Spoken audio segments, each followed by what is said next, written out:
Meet Ben McMahon.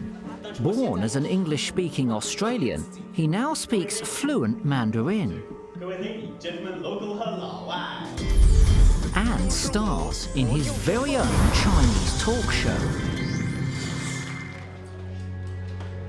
His fluency, however, is down to something far more dramatic.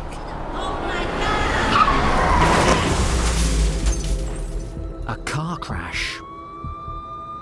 I can remember the morning having breakfast with my dad, but apart from that, it was like a blank week.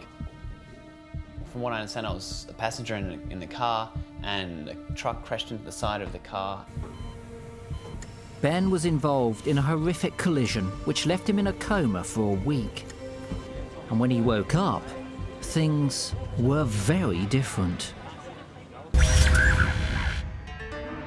He could only speak Mandarin.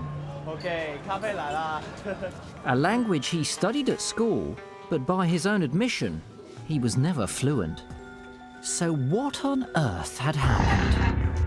Where language is stored in the brain is still somewhat of a mystery.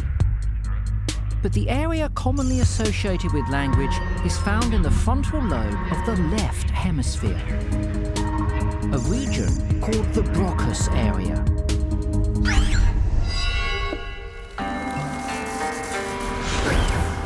And although we don't know exactly what happened in Ben's brain following the accident, we do know that he was sitting on the left side of the car when it was hit and suffered injuries to the left side of his head, specifically his frontal lobe.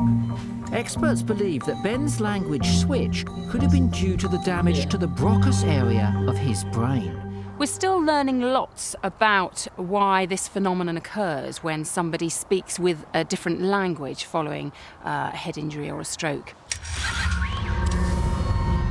In Ben's case, it would seem that the area of the brain where he stored and used his native tongue, English, was more damaged than that where he had learnt Mandarin as a child.